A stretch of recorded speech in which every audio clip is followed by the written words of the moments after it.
so 2026 ফিজিক্সৰ যেতিয়া exam দিব যাম এনেকুৱা কেনেকৈ পঢ়িলে আমি যাতে 95 প্লাস মাৰ্ক পাম অলৰেডি তোমালোকে 30ৰ কাৰণে তুমি প্ৰেক্টিকেল এক্সাম দিছা বা কোনোবাই দি আছা তো আউট অফ 70ৰ কাৰণে আমি কেনেকৈ প্ৰিপেয়াৰ কৰিম তাৰ কাৰণে অলপ মই পৰামৰ্শ আগবঢ়াইছো সো ফাৰ্স্ট চাব লাগিব যেটো তাৰ মানে ফাউন্ডেশন কৰাৰ কাৰণে ফাৰ্স্ট ফাউন্ডেশন তোমাৰ হ'ব যে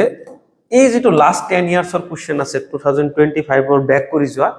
লাস্ট 10 ইয়াৰ্সৰ কোশ্চেন অল কোশ্চেন সলিউশন লাগিব ঠিক আছে অল কোশ্চেন সলিউশন যদি কৰিব পাৰা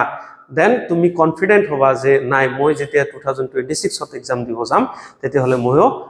মানে পাৰিম তো এইটো কনফিডেন্স তোমাৰ অটোমেটিক আহি যাব যেতিয়া তুমি 2000 লাস্ট 10 ইয়াৰ্সৰ কোশ্চেন সলিউশন কৰিবা ওকে ফাৰ্স্ট ৰুল মনত ৰাখিবা second solve NCERT problem NCERT problem solve কৰি যোৱা যিমান এনসিইআৰটি প্ৰবলেম আছে যদি সলভ কৰা এটো তোমাক কি হ'ব তোমাৰ যেটো নিউমেৰিকেল প্ৰবলেম আছে হেতু তাৰ স্কিলটো ডেভেলপ হ'ব থাৰ্ড হল prepare mind map and formula sheet mind map মানে কি গোটেই চেপ্টাৰখন এটা পেজৰ মাজত আনিব লাগিব ঠিক আছে যত ইম্পৰ্টেন্ট পইণ্ট আছে সেই পইণ্ট বিলাক তুমি কি কৰিব লাগিব একলগ কৰিব লাগিব আৰু কোনবা এটা চেপ্টাৰত কি ফৰ্মুলা আছে কোন এটা চেপ্টাৰত ফৰ্মুলা কি আছে এটা শীটৰ মাজত আহিব লাগিব যে এই চেপ্টাৰত ইমানখিনি ফৰ্মুলা আছে এই ফৰ্মুলা দি ইমানখিনি নিউমেৰিকেল হয় আৰু এই ফৰ্মুলা এই টপিকৰ পৰা আহিছে ঠিক আছে এটো চাব লাগিব আৰু last not but the list এটো হল ৰিভিজন তুমি যিমানে নপঢ়া কিয় যদি ৰিভিজন নহয় তেতিয়া হলে কাম নহব এতিয়া ৰিভিজনটো ইমান স্ট্ৰ্যাটেজিক্যালি কৰিব লাগিব যাতে লং টাইম মনত থাকে এতিয়া আমি আজি এটা বস্তু পঢ়িছো আৰু এক সপ্তাহ হেতু নাচাওয়ে তেতিয়া হলে এটো ৰিভিজন নহয় আজি পঢ়িছো মাজত একদিন গ্যাপ দি আকৌ পঢ়িবা আকৌ মাজত 2 দিন মান 3 দিন মান গ্যাপ দি আকৌ সেম বস্তুটো পঢ়িবা ঠিক আছে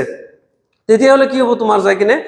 ৰিভিজনটো বেছি হলে কনফিডেন্স লেভেল হাই থাকিব আৰু যিসকল ষ্টুডেন্টে ভাবিছা যে আমি তো ভালকে পঢ়া নাই তেতিয়া হলে আমি জাস্ট কিবা 30-40 যাতে আউট অফ 70ৰ মাজত পাও তেওঁলোকলৈ এটাই পৰামৰ্শ যে তোমালোকে যিসকলে বেছি পঢ়া নাই তেওঁলোকৰ কাৰণে মই এটাই পৰামৰ্শ কম যে লাস্ট 10 ইয়াৰ্সৰ কোশ্চেন যদি তুমি ভালকে চাই যোৱা লাস্ট 10 ইয়াৰ্সৰ কোশ্চেন চাই যোৱা তো কোনো তো তুমি 30-40ৰ তলত তো তুমি নোপোৱা মোৰ এটো বিশ্বাস তাৰ মানে থ্ৰু আউট মাই এক্সপেৰিয়েন্স মানে 100% আৰু যিয়ে ভাবিছা ফেল কৰিবা বুলি তেওঁৰ এটাই অপচন মই ভাল পৰামৰ্শ দিছো যে লাস্ট 10 ইয়াৰ্সৰ কোশ্চেন কেটা তুমি পঢ়ি যোৱা আৰু হেকিটাই ৰিভিজন কৰি যোৱা হেকিটা বাৰে ৰিভিজন কৰি যোৱা 100% শিওৰ মই যে মোৰ এটো বিশ্বাস হয় লাস্ট যিমান এক্সাম প্যাটাৰ্ন হৈ আছে সেই প্যাটাৰ্নৰ ওপৰত ভৰসা কৰি কৈ আছো যে তুমি 100% পাস কৰিবা ওকে থ্যাংক ইউ